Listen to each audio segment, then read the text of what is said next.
मेरे हिसाब से जो मैं करता हूँ वो कमर्शियल है, क्योंकि इतने सारे लोग देखते हैं कि देखो एक्टिंग करनी है, एक्टर बनना है तो बॉडी बना लो। मैंने शुरू में कोशिश की, मैंने कहा यार ये ज़्यादा मेहनत है, इससे अच्छा मैं कोई नाटक करूँगा, कोई प्ले करूँगा, कुछ वर्कशॉप करूँगा, वो वाला मेहनत मैं करने को तैयार हूँ, बट ये नहीं हो पा रहा है मुझसे।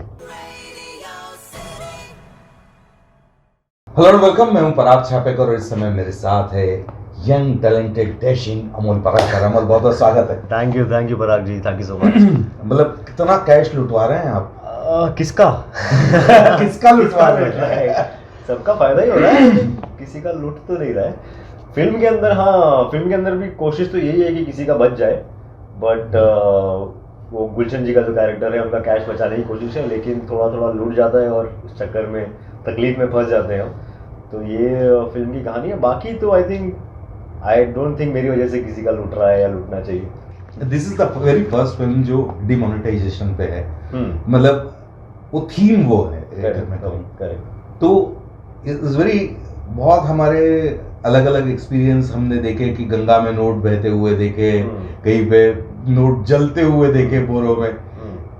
इस फिल्म में क्या हो रहा है? इस फिल्म में भी ये सब भी है, काफी सारी ऐसी चीजें हैं छोटी छोटी जो उस टाइम पे हमने देखी थी, सुनी थी, या खबरों में देख पढ़ा था कि कैसी अजीब अजीब चीजें हो रही हैं। तो वो सब भी छोटा छोटा हर जगह टच किया गया है, जो उस चीज को रिलेटेबल बनाता है, जो उस चीज को जो आपको याद दिलाता है उस टाइम के बारे में कि अरे हाँ ये सब हो रहा था उस टाइम पे, हमने सुना था, हमने देखा था। पर फिल्म का जो मेन कहानी है वो इन 3-4 लोगों की कहानी है कि उनको ये जो आपदा में अफसर वाले लोग हैं ये जो आपदा है उसमें भी कुछ बिजनेस आइडिया सोच लिया है। अरमान जो कैरेक्टर मैं प्ले कर रहा हूँ वो बिजनेस आइडिया सोचता रहता है, तो उसने इसके अंदर भी एक आइडिया सोच लिया है। सोडा जो उसका पार्टनर है उसको अंदर ले लिया है, और फिर उनसे अगर वो मैनेज नहीं होता है तो नेहा को बुलाया जाता है जो फिक्सर एक्सपर्ट है कि भाई कुछ भी टेढ़ा मेढ़ा काम करना है तो उसके लिए नेहा जी हैं, तो वो मिलती है उनको। And how these 3-4 people they try to run this company.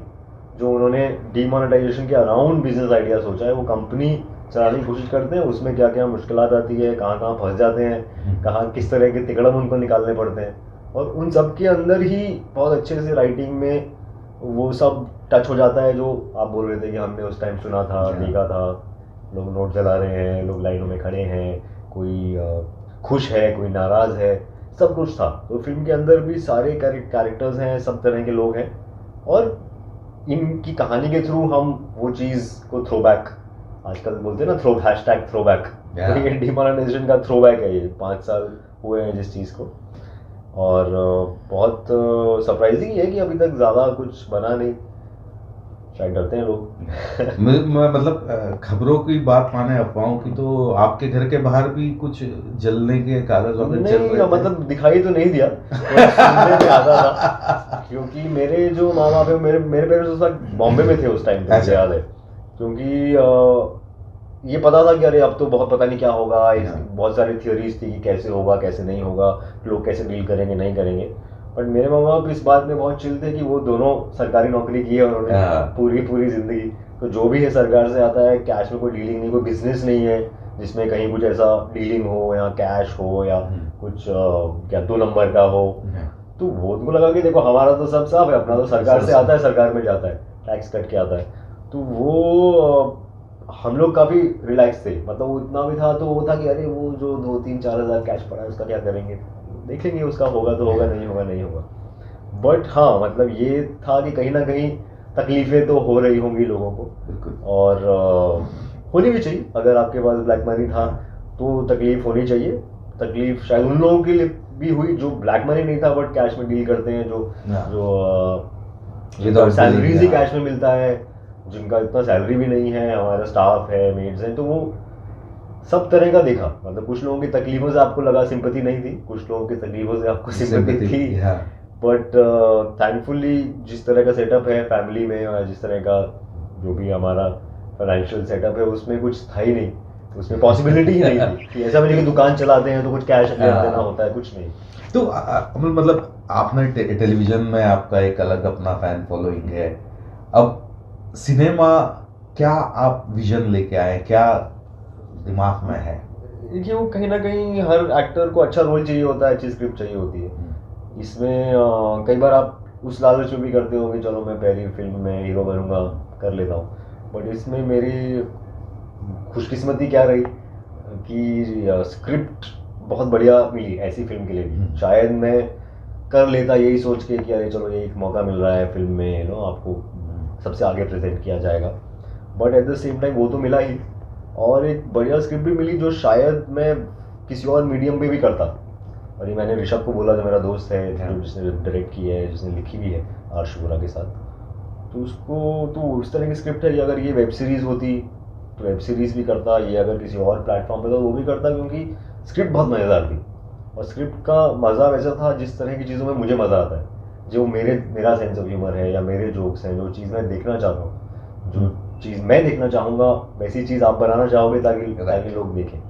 तो वो आई फील वेरी लकी कि ये पहली फिल्म में ऐसा भी मिला कि मज़ेदार स्क्रिप्ट मिली, आप इसको लेके एक्साइटेड हो, आपको पता है कि यार करने में मज़ा आएगा। फिल्म क्या बनती है किसी को नहीं पता होता, हमें परसों पता चलेगा, तो लोग देखेंगे।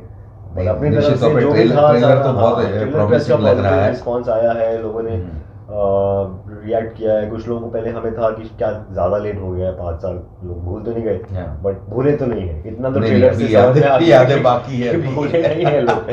सो मतलब ये आउट एंड आउट जिसको हम कॉमेडी फिल्म कहे, और अभी कभी नो इनसे बात हो रही थी, ये पहली कॉमेडी फिल्म है जिसमें दिमाग लेके जाना है, आपको दिमाग छोड़ के नहीं जाना है। तो हाँ, ऐसा कह सकते हैं, मतलब कि दिमाग, मतलब मुझे लगता है कि जोक अच्छा होता है तो सब लोग एंजॉय करते हैं, तो वो सरप्राइज भी हो सकता है, आप बैठे बैठे आप कोई अच्छी बात कह सकते हैं, मैं कह सकता हूँ, हमको हंसी आ जाए। बट उसमें ये ज़रूर है कि जो जिस तरह के जोक्स हम देखते आए हैं, या जो उसी जोक को थोड़ा घुमा फिरा के वापस से डाल दिया जाता है, वो ऐसा कुछ नहीं है इसमें। सो ये स्मार्ट ह्यूमर है, सिचुएशनल ह्यूमर है, कैरेक्टर बेस्ड ह्यूमर है। ये हम दूसरे इंटरव्यू में बात कर रहे थे, ये केले पे फिसल के गिर जाने वाला ह्यूमर नहीं है। तो वो इसीलिए मैंने जैसे कहा कि इसीलिए मैंने रिलेट किया, मैंने बोला यार ये तो एक्चुअल, ये मेरे हिसाब से ये फ़नी है, ये फ़नी जोक है, जो किसी का मजाक नहीं उड़ा रहा है, किसी चीज़ का मजाक नहीं उड़ा रहा है, वो सिचुएशन में ही है और स्मार्टली सोचा गया जोक है।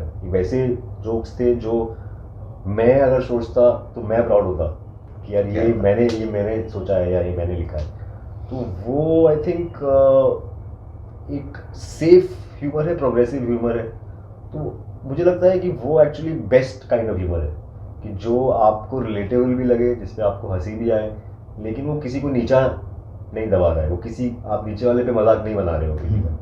तो वो अब उसमें दिमाग चाहिए है कि नहीं चाहिए मुझे पता नहीं।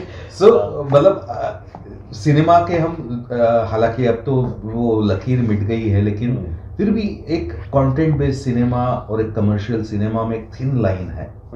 आपका रुझान किस तरफ है? मैं कोशिश करता हूँ कि डेफिनेशन ही बदल दी जाए।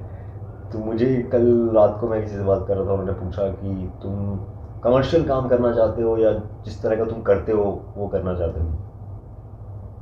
मैंने कहा मेरे हिसाब से जो मैं करता हूँ वो कमर्शियल है, क्योंकि इतने सारे लोग देखते हैं। वो अलग बात है कि ठीक है वो टिकट खरीद के थिएटर में आने वाला नहीं हुआ है अभी तक, बट जिस तरह के मैंने शोज किए हैं जो इतने सारे लोग, इतने मिलियन व्यूज और 10 मिलियन व्यूज, वो कमर्शियल है। मतलब कि वो ऐसा नहीं है कि 100 लोगों ने देखा और बस 100 लोगों को पसंद आया, वो 1-1 करोड़ लोगों, 2-2 करोड़ लोगों ने देखा। वेब सीरीज कितने लोग देख रहे हैं आजकल।